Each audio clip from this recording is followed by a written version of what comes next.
제가 봉독해 올리겠습니다. 내가 불을 땅에 던지러 왔노니 이 불이 이미 붙었으면 내가 무엇을 원하리요? 나는 받을 세례가 있으니 그것이 이루어지기까지 나의 답답함이 어떠하겠느냐? 내가 세상에 화평을 주려고 온 줄로 아느냐? 내가 너에게 이르노니 아니라 도리어 분쟁하게 하려 함이로라. 이후에 한 집에서 5사람이 있어 분쟁하되 셋이 둘과 둘이 셋과 하리니 아버지가 아들과 아들이 아버지와 어머니가 딸과 딸이 어머니와 시어머니가 며느리와 며느리가 시어머니와 분쟁하리라 하시니라. 또 무리에게 이르시되 너희가 구름이 서쪽에서 이는 것을 보면 곧 말하기를 소나기가 오리라 하나니 과연 그러하고 남풍이 부는 것을 보며 말하기를 심히 더우리라 하나니 과연 그러하니라. 외식하는 자여 너희가 천지의 기상은 분간할 줄 알면서 어찌 이 시대는 분간하지 못하느냐? 또 어찌하여 옳은 것을 스스로 판단하지 아니하느냐? 내가 너를 고발하는 자와 함께 법관에게 갈 때에 길에서 화해하기를 힘쓰라. 그가 너를 재판장에서 끌어가고 재판장이 너를 옥줄에 넘겨주어 옥졸이 옥에 가둘까 염려하라. 내게 이르노니 한 푼이라도 남김없이 갚지 아니하고서는 결코 거기서 나오지 못하리라 하시니라.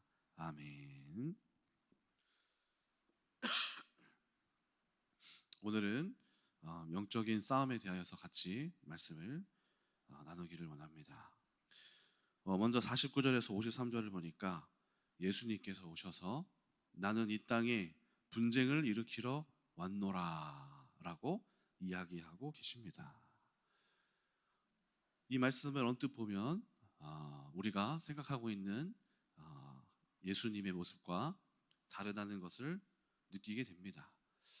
우리가 아는 주님은 평화의 주님이시고 또 은혜의 주님이시고 사랑의 주님이신데 어찌하여 이런 일들이 생기게 될까요?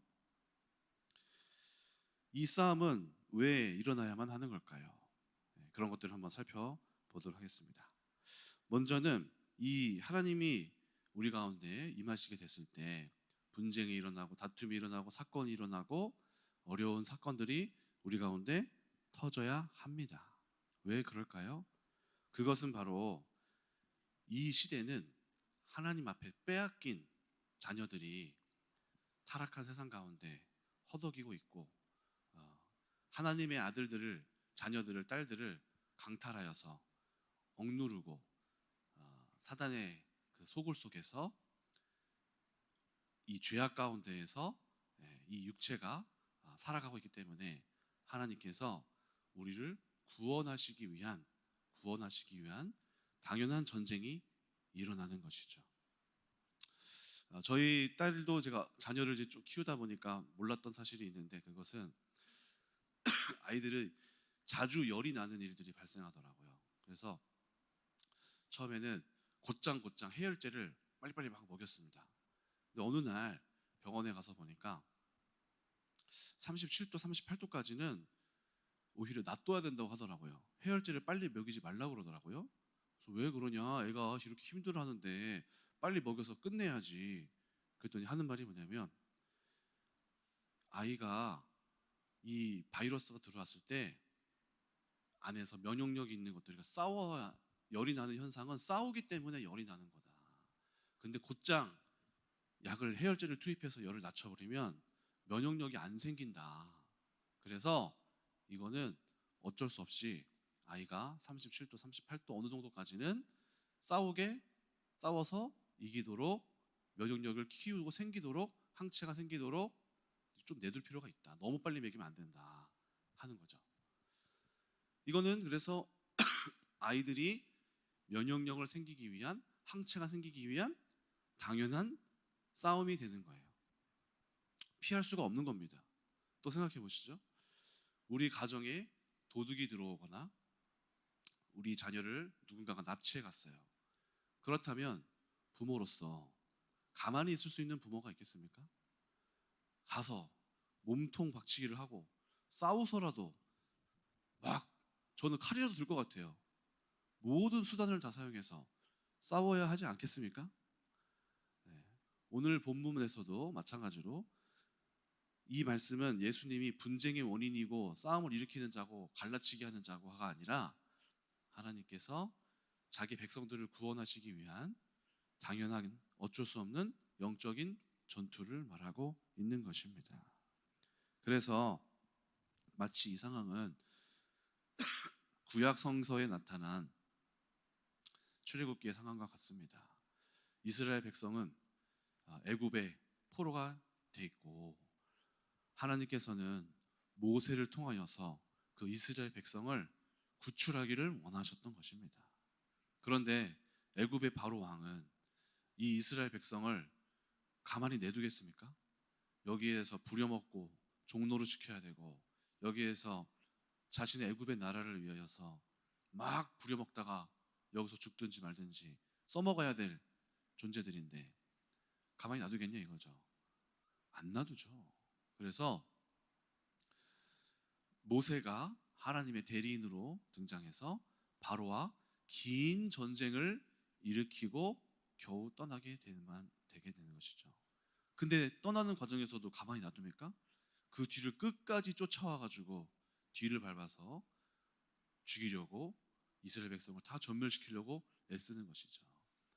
그래서 하나님이 이스라엘 편에 서서 그 애굽에 들어가서 애굽에서 세상 문화 배우고 애굽에서 우상 섬기는 거 배우고 애굽에서 하나님의 백성들이 거기에서 하나님을 다 잊어버리게 되고 겨우겨우 이렇게 살게 되고 2살 난 아이들 막 다 죽게 되고 온갖 핍박과 어려움을 받으면서 종살이하고 있는 그렇게 힘에 겨운 이스라엘 백성들을 하나님이 구출해 내시기 위하여서 당연한 전쟁을 선포하시는 것입니다. 그래서 여러분 영화 테이큰 보면 주인공이 딸이 인신모범에 납치되니까 아버지가 어떻게 합니까? 이 구원하러 가는 거죠. 근데 이 아버지가 전직 특수요원이어서 딸을 구하기 위해 모든 걸 다 바칩니다. 사람 때리기도 하고요, 폭력을 쓰고요, 집어 던지고요, 폭파시키고요, 총을 쏘고요, 싸웁니다. 분쟁이 일어납니다. 다툼이 일어납니다. 그래서 구해내고야 마는 것이죠. 어떤 신학자는 이렇게 말했습니다. 신앙생활은 놀이터가 아니다. 영적 싸움이다. 그리스도를 더 가까이 따라갈수록 우리는 싸움터의 최전방으로 나아가게 된다. 그래서 하나님을 적당히 믿으면 하나님의 크신 사랑과 하나님은 좋은 분이야 기도해야지 또 선한 것을 배우고 말씀을 배우고 평안함으로 가자 하는 거는 초신자 생활에서 하는 거예요. 네, 신앙을 점점 하나님 앞에 가까이 나아가면 나아갈수록 어떻게 되냐면 전투적인 마음을 가진 사도 바울의 마음을 갖게 되면서 사명을 갖고 이 영적인 전쟁을 행하여 나가게 되는 상황까지 막 나아가게 되는 거예요. 그래서 나중에 결국에는 사도 바울과 같은 이 마인드로 갖추어진 이게 눈을 열고 보니까 이 세상에 참 사단의 권세가 굉장히 우글우글거리고 있고 우리 가정에도 많이 틈타 있고 많은 것을 빼앗아 갖고 도둑이 온 것은 도둑질하러 온 것이요 우리 가정에 많은 흑암의 권세와 사단의 권세가 이렇게 평안과 기쁨과 행복을 강탈해 가고 있고 일반적인 생활을 하기 어렵게 만들어 놓고 부부가 갈등하고 부모와 자녀가 문제가 많고 경제적으로 어려움이 있고 많은 문제를 겪어가는 삶의 문제가 그냥 그러려니 나만 그런 게 아니라 다른 사람도 그러려니 몰래 이렇게 인생이지 하면서 살아가던 삶에서 눈을 열어서 보니까 이것을 강탈해가는 자가 있었고 이것은 되찾을 수가 있는 것이고 하나님은 이 전쟁을 하고서라도 평안을 참된 진정한 평안을 주기를 원하기 위해 우리가 하나님을 알아가다 보니까 보이기 시작하고 안 싸울 수가 없고 이러한 마찰과 어려움이 당연히 생길 수밖에 없는 것이었구나 라는 것을 깨달아가면서 이제 참된 평안을 찾기 위하여 진정한 평안을 찾기 위해서 하나님의 편에 이렇게 우리 모든 온 가족과 또 나 자신과 하나님 앞에 이렇게 착 서가게 되는 어쩔 수 없는 피할 수 없는 전쟁을 해 나가는 것을 우리는 신앙생활을 통하여서 경험하게 됩니다. 그래서 하나님이 빛이 비추어지는 그런 가정 속에는 갈등이 있을 수밖에 없더라는 것이죠. 그래서 어, 우리는 많은 하나님을 믿으면 당연스럽게 기도만 하면 좋은 일이 생기고 행복한 일이 생길 거야 라고 생각할지 모르겠지만 그것은 큰 오산입니다. 우리는 갈등을 겪어내야만 하고 이 갈등을 이겨내야만 하고 이 영적인 전쟁을 하나씩 하나씩 만들어가는 과정을 통하여서 우리의 삶을 하는 그리스도께 완전히 드러내가는, 그리고 하나님이 그 자리에 또 하나씩 하나씩 정복해 가면서 은혜와 승리를 주시는 과정들을 겪어가야 합니다. 그래서 예수님께서도 성령을 받아 마가복음 2장인가요? 예수님께서 광야에 가실 때도 뭐라고 되어 있냐면 성령에 이끌려 광야에 가사 하셨어요.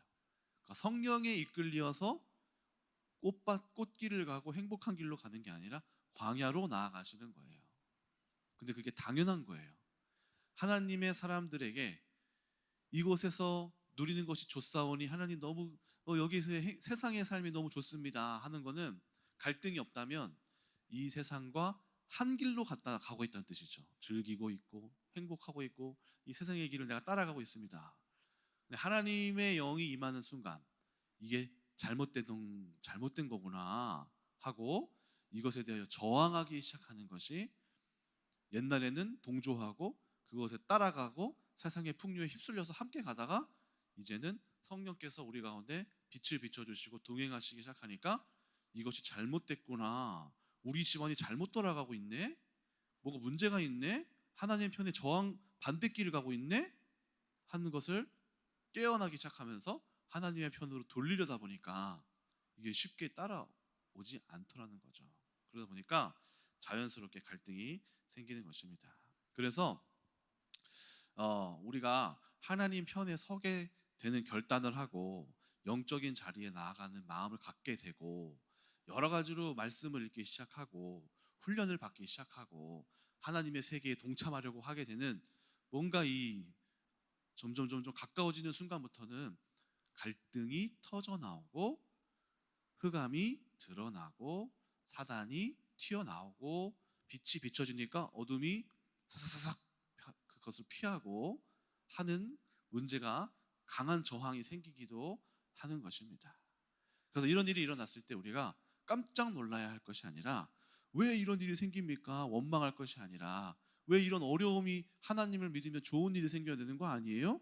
라고 할 것이 아니라, 이런 우리 안에, 우리 가정에 우리를 억누르고 우리 가정에 많은 것들을 빼앗겼던 것들이 이제는 환하게 빛으로 드러나서 이제 이 하나님의 쟁취권 전쟁이 시작되고 있구나라고 깨달으셔야 하겠습니다. 그래서 우리 가운데 많은 영적인 일들이 일어납니다. 그래서 저희 교회에서도 청년들 사역하다 보면은 분명히 이 청년이 말씀 공부하겠다고 딱 마음의 결정을 내리고 어떤 사역자랑 말씀 공부하겠다고 요청을 했어요. 그래서 가서 말씀 공부하겠다고 다 이렇게 시간 스케줄을 받아서 다음 주에 와서 이렇게 이런 날이 되겠습니다 연락했더니 자기 안 할 거라고, 바쁘다고, 갑자기 생판 반대 사람이 돼 있어요. 뭐 이 사람이 이성 왜 저래? 이게 아니라 그 기간 동안, 공백 기간 동안 사단이 마음을 여러 가지 마음으로 막 바쁘게 하고 귀찮게 하고, 분명 시간이 있는데 다 귀찮게 하고 하면서 마음을 다 회집어 놓고 못하게 하는 거죠. 뭐 그런 일들은 막 무지기수입니다. 여러 가지 이제 말씀이 들어가기 시작하면서 방해꾼이 일어나고 영적 사역을 시작하면은 몰랐던 사건들이 막 터져 나오고 막 강력한 저항이 일어나고 막 안 싸우던 일들이 싸움이 일어나고, 오히려 하나님을 믿으니까 왜 이렇게 되는 거예요? 하나님을 믿기 전이 더 평안했던 것 같아요 라고 말할 정도로 강력한 저항과 갈등과 또 문제가 더 심해지고 이런 일들이 생겨나게 되는 것이죠. 그래서 거기에서 우리가 깜짝 놀라서 두려워할 게 아니라 더 하나님 앞에 빛을 비추도록 힘을 써서 잘 됐네. 이제 드러나는구나. 지금 이제 여러 가지 영적인 일이 시작됐구나라고 깨달으셔야 돼요. 에베소서 6장 12절 보니까 우리의 씨름은 혈과 육을 상대하는 것이 아니요 통치자들과 권세자들과 이 어둠의 세상 주관자들과 하늘에 있는 악의 영을 상대함이라. 그래서 우리가 마주하는 싸움의 전쟁에 대한 모습은 우리 인간 사이에 눈에 보이는 갈등이지만 그 사람하고 싸우는 게 아니에요.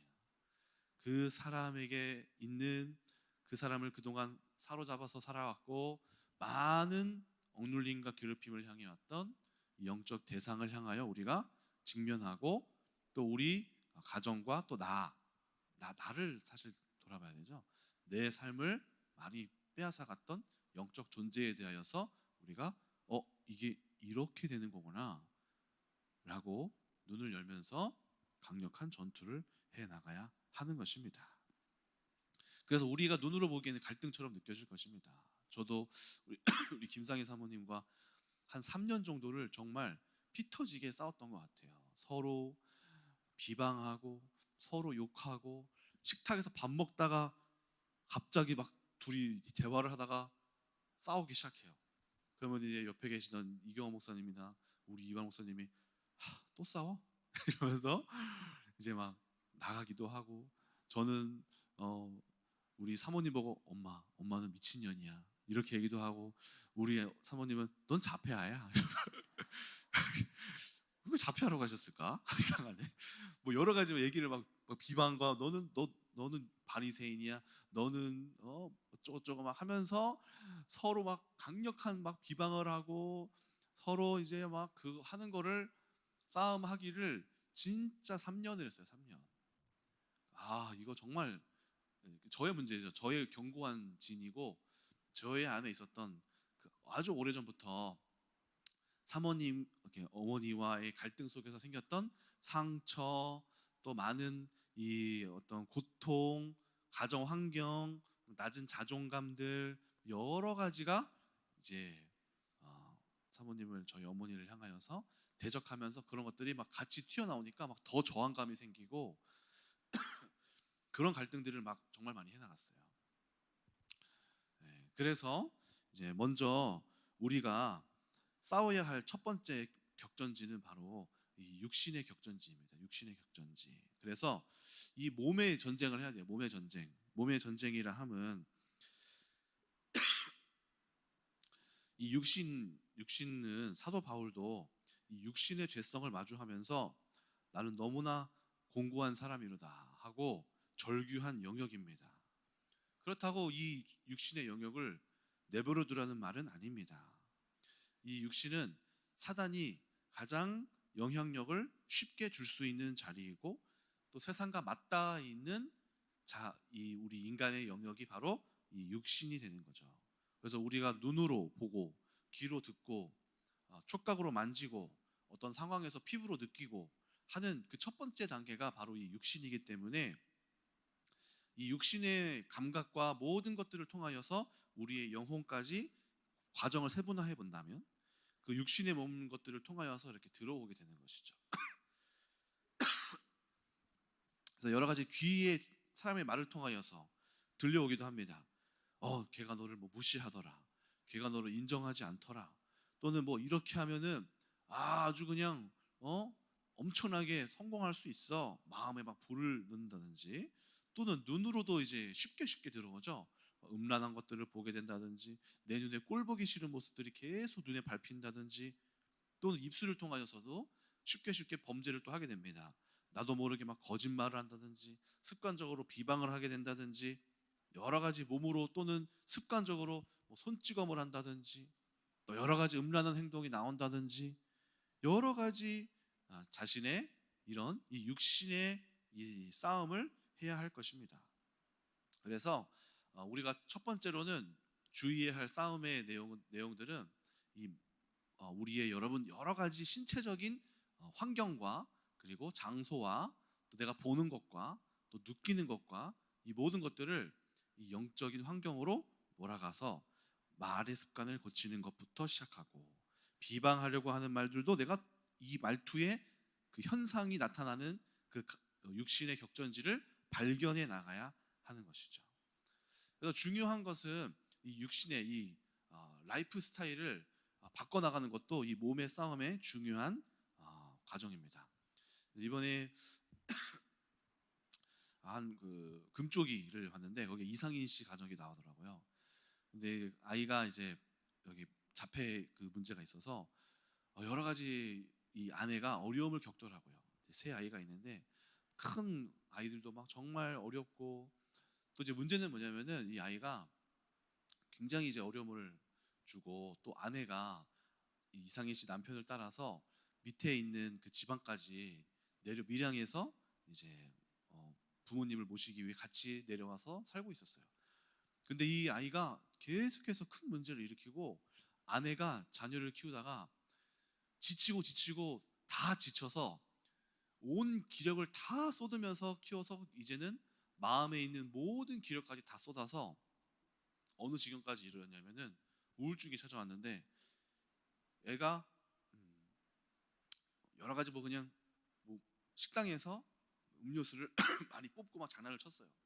근데 그거를 야단치거나 또는 어떻게 혼내거나 소리 지를 기력도 없이 그거를 가서 아이를, 그 애가 사고 친 걸 수습하다가 막 울어요. 또 가서 어떤 일을 하다가 막 울어요. 그냥 막 눈물이 나는 거예요. 그래서 병원에 가봤더니 당신이 바로 지금 약을 써야 할 것 같다, 그런 정도로 어렵다 할 정도로 마음의 질병이 커졌다는 거죠. 그러면서 이제 마지막에 남편한테는 제발 나 좀 살려달라고, 막 나 좀 도와달라고 하면서 남편한테 호소하고 하는 그런 장면들이 나왔었습니다. 제가 그걸 보는데 이 사람에게 있어서 이 육체적으로 어려움이 따라오기 시작하니까 마음까지 어려움이 찾아와서, 또 영적으로 보자면 사단이 이런 통로를 이용하여서 이 가정에 큰 어려움을 가져왔구나 싶은 생각이 드는 거 있죠.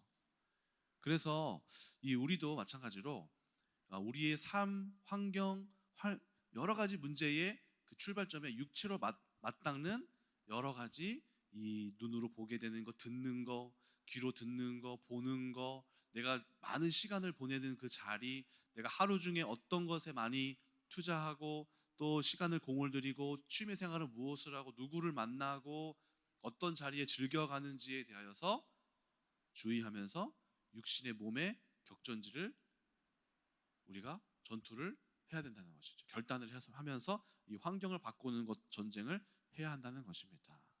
그래서 영적인 자리로 일부러라도 애를 써서 나와야 되고, 기도의 자리에 나와야 되고, 영적인 자리에 자꾸 나를 빛을 비춰야 되고, 훈련의 자리에 들어와야 되고, 만나는 사람들도 주의해야 하고, 내가 보고 듣는 것도 여러 가지로 구별하고 변별력 있게 일부러라도 찬양을 들어야 되고, 여러 가지 환경의 문을 계속해서 시스템적으로 내가 육신이 연약하다면 환경을 바꾸라고 하잖아요. 환경이 안 바뀌면 그대로 자신의 삶은 거기 굴레에 들어가는 겁니다. 환경을 바꾸고 하나님의 사람들이 계속 공급해 줄 수 있는 여러 가지 만남, 친구, 내가 보는 거, 내가 만나는 사람들, 이런 것에 대한 환경의 변화를 주는 것이 육신의 싸움이 되겠습니다. 또 두 번째는 영의 격전지, 영적인 싸움을 해야 하는데요.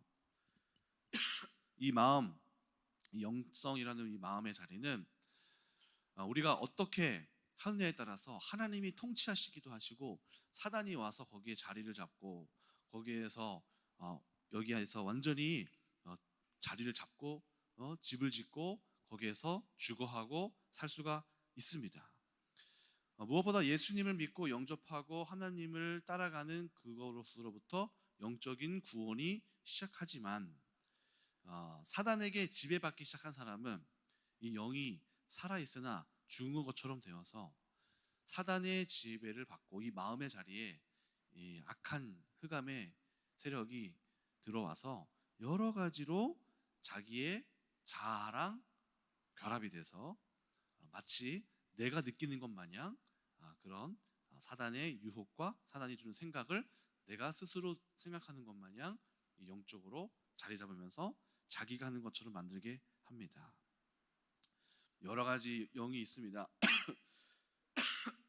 이 약한 영도 마음의 자리를 잡아서 두려움의 영, 분노의 영, 미움의 영, 무정의 영, 시기의 영, 교만의 영, 비방하는 영, 음란의 영, 여러 가지 이 영들이 우리의 감각들, 정욕들을 살살살 이렇게 불러일으키면서 마치 내가 미워하는 것처럼, 내가 마음에 높아져 있는 것처럼, 내가 싫어서 그래. 그래서 마음에 딱 붙어서 내가 싫은 거야. 내가 그게 하는 게 기분이 좀 그래. 쟤는 정말 꼴 보기 싫어. 내 마음에 막 분노가 올라와 하면서 이 사단이 나의 자아에 찰싹같이 붙어서 마치 내가 느끼는 것처럼 이렇게 우리의 영혼의 자리에 들어오게 되는 것이죠. 그래서 저도 목회자의 길을 가다 보니까 이러한 일들을 많이 봐요. 특히 축사하고 영적인 것들을 많이 보게 되는데요. 그런 것들을 제가 현장에서 이렇게 많이 보면은 비슷한 모습들이 있어요.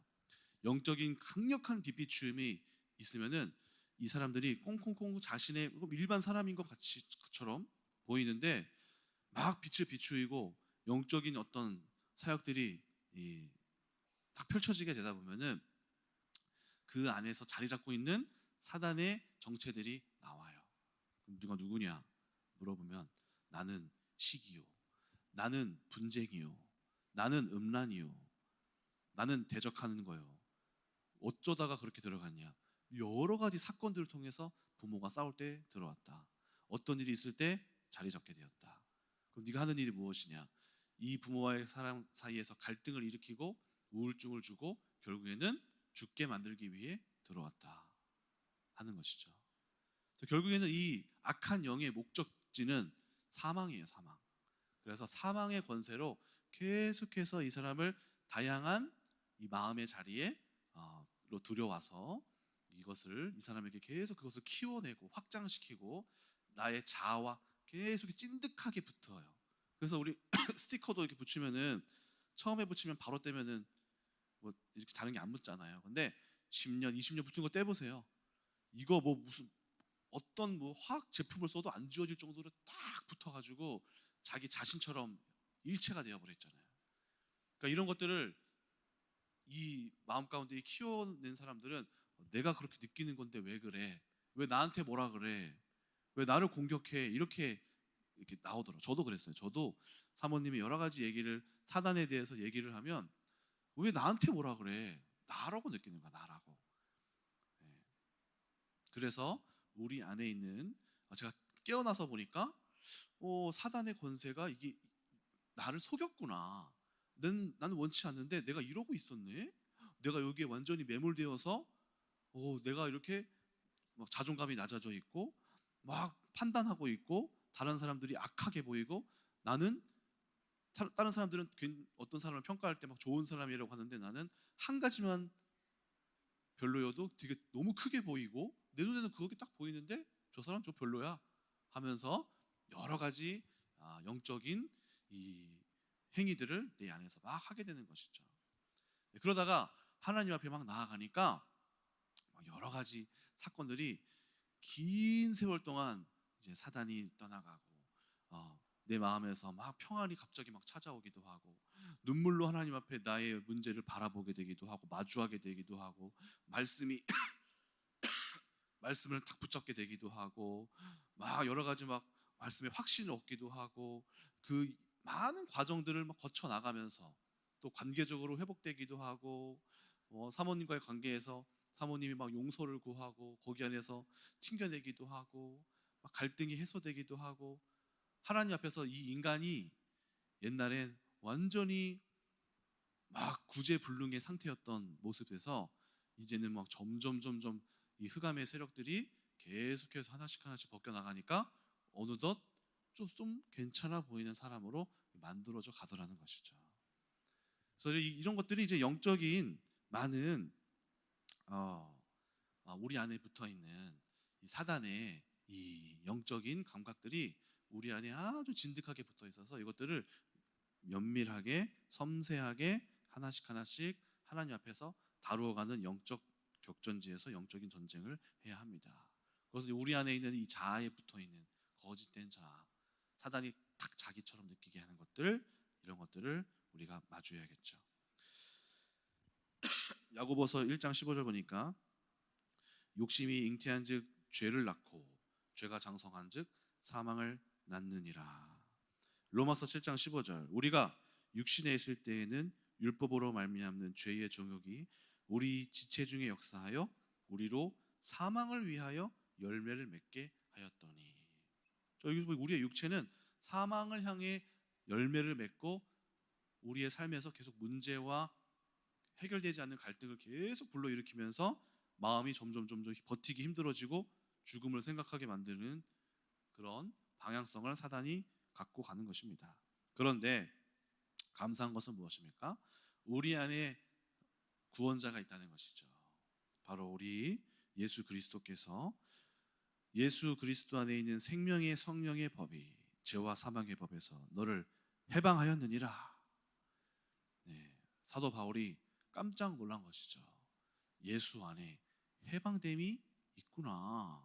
그리스도 안에서 내가 그동안 풀지 못했던 숙제와 같은 너무 인생의 고통들이 예수 그리스도 안에서 이제 시작되는구나. 바뀌기, 판이 뒤집어지기 시작했구나. 사도행전 2장 24절 하나님께서 그를 사망의 고통에서 풀어 살리셨으니 이는 그가 사망에 매여 있을 수 없었음이라. 잠언 14장 27절 여호와를 경외하는 것은 생명의 셈이니 사망의 그물에서 벗어나게 하느니라. 여러분, 우리가 하나님 안에 있다는 것은 놀라운 축복이고 변화의 시작입니다. 이것은 근데 또 그냥 되는 게 아니에요.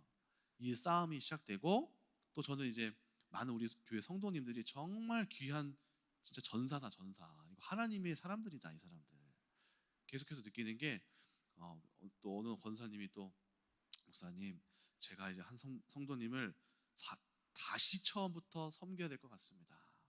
처음부터 같이 붙잡아서 기도하고 예배드리게 하고 다시 말씀 공부하고 영적인 자리 예배 자리 옆자리에 앉는 것부터 시작해서 기도하는 것부터 시작해서 다 다시 알려줄 생각이에요. 내 시간을 다 써서 내 마음을 다 써서 말씀 사역 같이 하고 일상을 그 사람에게 패턴을 맞춰서 내가 같이 이 사람을 살려야 될 것 같아요. 안 되겠어요. 막 이런 얘기를 하셨어요. 이 사람의 삶은 어디 있어요? 오직 이 한 사람을 살리기 위해 자신의 이 세상에서 열심히 돈 벌어도 부족하다고 생각하는 세상인데 이 사람을 위해서 전적으로 살리기 위하여서 막 말씀 주고 또 어떻게 합니까? 없을 때는 또 계속 기도해요. 계속 기도해요. 기도하면서 막 중보기도 하면서 이 한 사람 한 영혼을 하나님 앞에 살리기 위해 붙여져서 이렇게 헌신하는 이 하나님의 사람들이 어디가 있겠습니까? 너무 귀한 거예요. 그래서 우리 교회도 참 진짜 특별하다 특별해. 하나님의 정말 찾고 부르셔서 세우셨다. 하나님의 영적인 군사들 정말 세우셨구나. 여러분 그러므로 우리가 깨어서 이제는 전쟁을 해야겠다라는 마인드로 바꾸셔야 됩니다. 그냥 단순히 교회에 나와서 좋은 말씀 듣고 기도도 응답받고 좋은 일이 생기는구나. 이 정도가 아니라 하나님을 알아가면 알아갈수록 처음에는 그 예수님을 따라갔던 무리의 소망은 무엇입니까? 예수님에게로부터 나오는 빵 한 조각 그냥 먹고 끝나는 거예요. 주님께서 좋은 말씀을 주셨구나. 좋은 것들을 주셨구나. 근데 예수님은 제자 삼기를 원하신다고 하셨잖아요. 제자의 길은 어떻습니까? 제자의 길은 전투하는 거예요. 전투. 사도 바울과 같은 마인드로 마음으로 무장되어지는 것을 하나님은 원하십니다. 제자 삼기를 원하세요. 제자. 그래서 마태복음에서도 너희는 가서 제자를 삼아. 제자를 삼기를 원하는 하나님의 말씀대로 명령에 의한다면 우리는 다 제자의 그 반열로 올라가서 싸움을 해야 되는 사람들이 되는 거예요. 여러분들이 처한 그 장소가 내 싸움의 현장이 되는 것이죠. 오늘 그렇게 제자의 삶으로서 하나님께서 허락하신 그리고 우리는 사실 기뻐해야 될 게 뭐냐면 승리가 보장됐어요. 싸움의 과정은 엎치락뒤치락 하겠지만 승리가 예수 그리스도께서 부활하셨기 때문에 승리가 이미 왔어요. 이거를 인지하고 싸워야 됩니다. 어떤 추세가 막 떨어지고 안 될 것 같아, 지는 것 같아요, 안 될 것 같아, 이게 아니라 큰일 날 것 같아요, 안 될 것 같아요, 이게 아니라 기다려보자, 때가 왔네, 지금은 떨어질 때구나, 이거는 뭐 기다려서 하거나 아니면 더 기도해야겠네, 이렇게 현상이 나오는구나, 마음의 요동함이 없어야 된다는 거죠. 이것은 나에게 주신 승리에 대한 싸움이다. 하나님이 지금 이런 과정을 겪게 하시는구나. 마음의 요동함이 없이 이거를 보고 적절하게 대응하고 대처하고, 때가 지나면 또 하나님이 역전시켜 주시니까 그걸 믿고 있어야지, 믿음이 여기서 벌벌벌벌 떠는 것에 또 사단이 틈타는 거예요. 그렇게 우리 가운데, 여러분들의 삶 가운데에 전쟁이 있을진데 그 전쟁에서 하나님이 여러분들을 통하여서 또 이 하나님의 사람들에게 많이 물어보시고 그 사람들을 의지하세요. 그 사람들이 여러분들을 향하여 계속 중보기도하고 그 싸움을 함께하는 동역자 아닙니까? 제가 영화를 보니까 반지의 제왕에서 막 마지막 편 보면은 막 악한 그 세력들이 막 이기는 것 같아요. 그래서 막 절망이 와요. 근데 중보기도, 우리 옆에 있는 사역자들이 함께 막 기도해주고 동역한다는 게 무슨 뜻이죠? 그 영화를 보니까 막 간달프가 막 등장하고 또 어떤 왕이 또 막 같이 함께 또 와가지고 역전을 해버리는 거, 지원군이 막 빵빵하게 와서 막 승리를 해버리는 겁니다. 우리 교회에 계신 많은 성도님들이 여러분들의 삶을 돕고 있고 함께 싸우고 있음을 기억하시면서 하나님이 여러분과 우리 가정에 허락하실 그 승리를 기대하면서, 여러분 지금 현장에서는 피 터지는 싸움과 같지만 반드시 하나님께서 승리하십니다. 여러분 그 사실을 믿고 이 전쟁에서 계속해서 지혜로운 전쟁을 해나가시길 주님의 이름으로 축원합니다. 기도하겠습니다.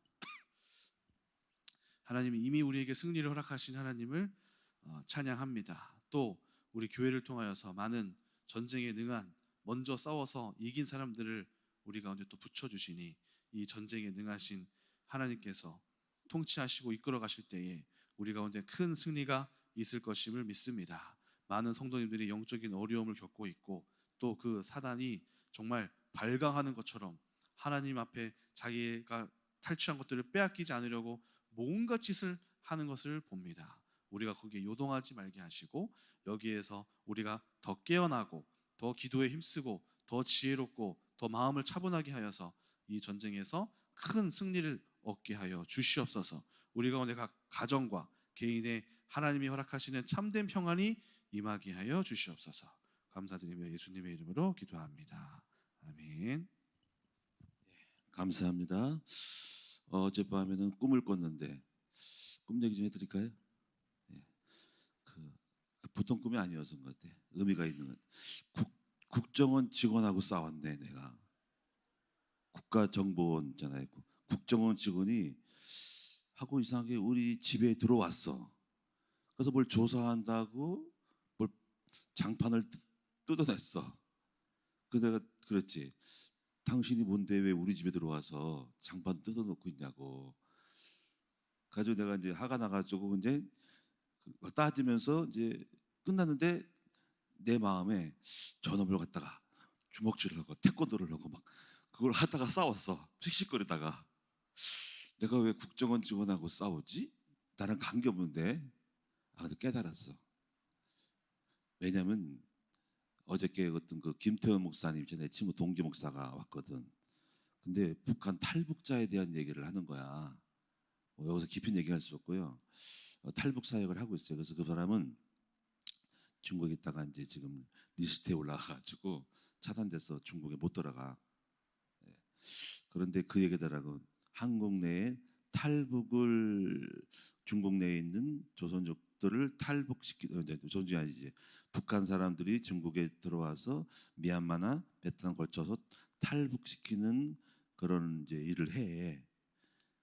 근데 그런 사람 가운데서 간첩이 있대.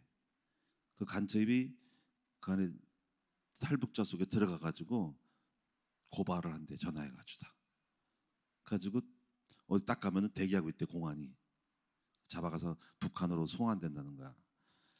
근데 그런 사람이 있는데 자기에게 그 사람이 접근을 했대. 해가지고 방송에도 막 나오고 하는데 그렇게 해서 팔아서 돈 받아 먹는 놈이래.